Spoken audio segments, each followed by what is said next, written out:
तो आज महाभारत में बात होगी उसी होली की जिसकी तस्वीरें आपने देख ली हैं। मैं यहां महाभारत में बात करूंगी। सबसे पहले तस्वीरें आपको दिखाती हूं संभल की। जरा फ्लैग मार्च की तस्वीरें दिखा दीजिए, क्योंकि स्टूडियो में हमारे मेहमान आ गए हैं। हम होली के रंगों के साथ आज होली मुबारक कहें या शुभ होली कहें, क्योंकि ये एक नया विवाद है धर्मेंद्र जी। अब इसको लेकर भी बात होगी, लेकिन सबसे पहले आप संभल में फ्लैग मार्च की तस्वीरें देख लीजिए। ये देखिए, संभल में फ्लैग मार्च हो रहा है। भारी संख्या में पुलिसकर्मी वहां पर पहुंचे हुए हैं, क्योंकि होली का त्योहार मनाना है।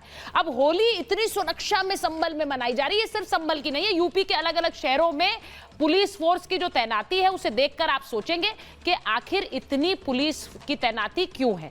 मैं सबसे पहले बता दूं, स्टूडियो में मेरे साथ प्रोफेसर धर्मेंद्र यादव आ गए, समाजवादी पार्टी के राष्ट्रीय प्रवक्ता हैं।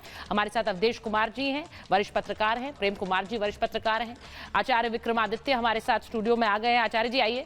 और हमारे साथ मुमताज आलम रिजवी साहब आ गए हैं। लेकिन मैं सबसे पहले ये फ्लैग मार्च की तस्वीरें जरा स्क्रीन पर रखिए, क्योंकि इन तस्वीरों के साथ मैं ये पूछना चाह रही हूं कि क्या योगी आदित्यनाथ का रंग इस होली पर सर चढ़कर बोल रहा है, क्योंकि धर्मेंद्र जी के नेता कह रहे हैं कि वो 30 मार खां हैं। अब सियासत का 30 मार खां कौन है, मैं तो ये समझना चाह रही हूं। सबसे पहले योगी आदित्यनाथ जरा चलाइए, योगी आदित्यनाथ का रंग क्या सर चढ़कर बोल रहा है। मैं आज इससे शुरुआत कर लेती हूं। पहले धर्मेंद्र जी आप बताइए, इस तरह की तस्वीर आ रही है, होली पर इतने सुरक्षा पहरा।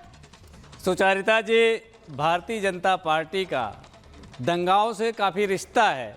तो जब तक दंगा नहीं हो, किसी त्यौहार के मौके पर नफरत ना फैले, आपसी वैमनस्य ना हो, सौहार्द ना बिगड़ जाए, तो भारतीय जनता पार्टी के लोगों को खाना नहीं पचता, गुजिया पचाना तो बहुत दूर की बात है। क्लोज फ्रेम 30 मार्खा वो इसलिए कहे जाते हैं क्योंकि उन्हीं के प्रदेश में एक पुलिस अधिकारी जिसको कानून के सुरक्षा की जिम्मेदारी दी जाती है, वो कानून की धज्जियां उड़ाता है, वर्दी के मान को तार तार कर देता है, और जिस संविधान पे कसम खा करके देश और कानून की रक्षा की बात करता है, संविधान की रक्षा की बात करता है, उसी का संविधान को तार तार करता है। और योगी जी कहते हो पहलवान है। हाँ। तो जो कानून का उल्लंघन करे वो योगी जी का पहलवान, जो वर्दी का मान ना रख सके वो योगी जी का पहलवान। और उनको जो धमकी मिल रही है, जान से मारने की धमकी मिल रही है, धर्मेंद्र जी उन्हें जो जान से मारने की धमकी मिल रही है, मैं सिर्फ ये कह रही हूँ कि एक पुलिसकर्मी ने ये कहा, मैं उनके बयान को सही या गलत नहीं मान रही, मैं कोई नहीं होती हूं उसे जज करने वाली, लेकिन मैं आपसे पूछ रही हूं, अगर एक पुलिसकर्मी ने यह कहा कि होली का त्योहार है, साल में एक बार आता है,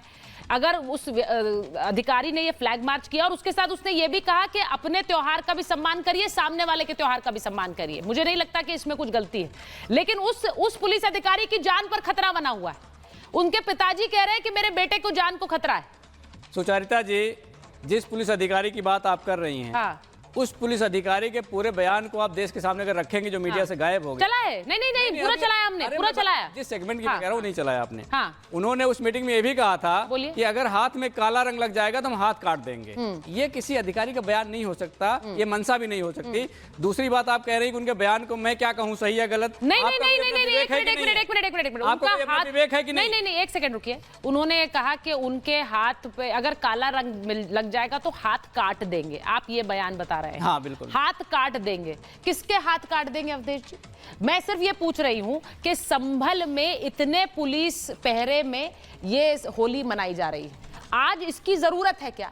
क्या मतलब आज देश में होली मनाने के लिए हमें इतना कड़ा पहरा चाहिए? नहीं, देखिए, होली में तो ऐसे ऐसे हम लोग गीत गाते रहे हैं मिलके, लेकिन मैं इस देश का इकोसिस्टम कैसे काम करता है, कैसे किसी विषय को उल्टा नैरेटिव बना देता है, मैं यहाँ आपके सारे दर्शकों के सामने एक सवाल रखता हूँ कि आज अगर संभल का मामला किसी न्यायालय में जाए, जो लोग भी वहाँ से पलायन कर गए हैं, अगर वो न्यायालय में जाएंगे तो न्यायालय क्या कहेगा? वहाँ अन्याय किसके साथ हुआ है? पहली बात तो यह है, जिन लोगों को उस शहर से पलायन कर जाना पड़ा, बाहर चले गए हैं, साथ ही साथ किसके धर्म स्थलों पर वहाँ कब्जे हुए हैं, किसके धर्म स्थल को जमीन के नीचे मिला दिया गया है, किसके धर्मस्थल के कुएं जो है जमीन में डाल दिए गए हैं।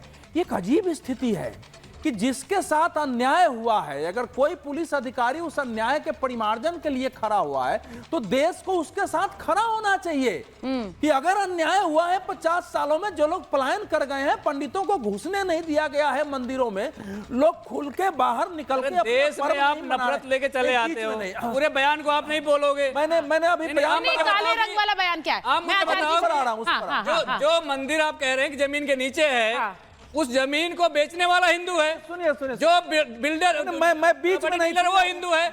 तू मैं आएंगे तो नहीं होगा। अच्छा, आज तू मैं बेच दिया, उन्होंने बेच दिया, मजबूर करेंगे, नहीं किसी को मजबूर करेंगे हम। अब मजबूर का परिभाषा आप बताओगे यहाँ, आपको एक जमीन पैसा लेके बेच रहा है, पड़ेगा, मजबूर हो गया, ऐसी स्थिति पैदा की मजबूरी है। और अगर आप किस मजबूरी में बयान दे रहे हैं? विचित्र है, नहीं मजबूरी में बयान दे, सुनिए आप किस मजबूरी में, आप नहीं जमीन में मंदिरों पर कब्जे रहे, जमीन पड़े रहे। अच्छा ठीक है, एक सेकंड मैं जरा बयान चलाऊंगी। मैं अनुज चौधरी के पिताजी का बयान चलाना चाहती हूँ, जरा उसे सुनवाइए, वो क्या कह रहे हैं अपने बेटे की सुरक्षा को लेकर। मैं सिर्फ ये पूछना चाह रही हूँ कि जब होली मनाई जा रही है, हम कौन से त्योहारों में इस तरह की सुरक्षा देखते हैं? होली मनाने के लिए ऐसी सुरक्षा, अब जब मस्जिदें ढकी गई उस पर भी बहुत सारे लोगों ने सवाल उठाया कि मस्जिदें क्यों ढकी जा रही है। अगर कोई विवाद होता है तो कौन आके जिम्मेदारी लेगा भाई? मैं एक बार जरा अनुज चौधरी के पिता का बयान चलाना चाहती हूँ, जरा चलाइए।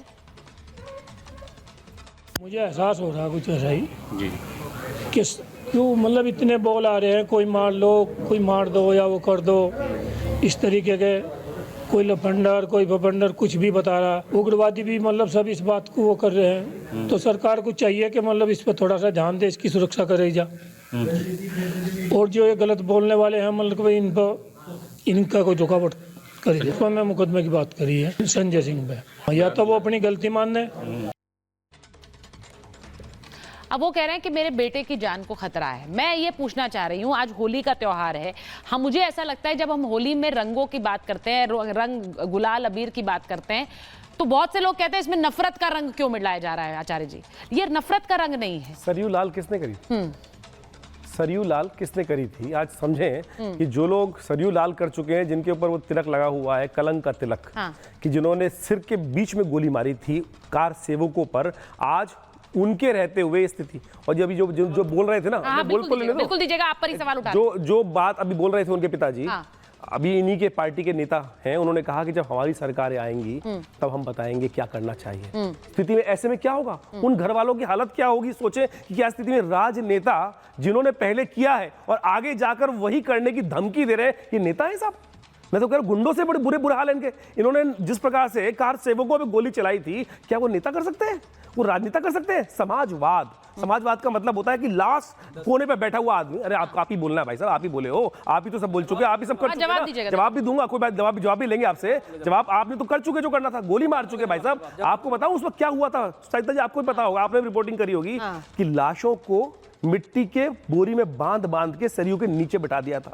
ऐसे लोग हैं इन्होंने। क्यों? क्योंकि वो किसी काम के नहीं जा रहे थे, वो कोई वोटिंग करने नहीं जा रहे थे, वो जा रहे थे भगवान राम लला के मंदिर में अपनी कार सेवा करने के लिए, जिनको इन लोगों ने टाट में रखा हुआ था।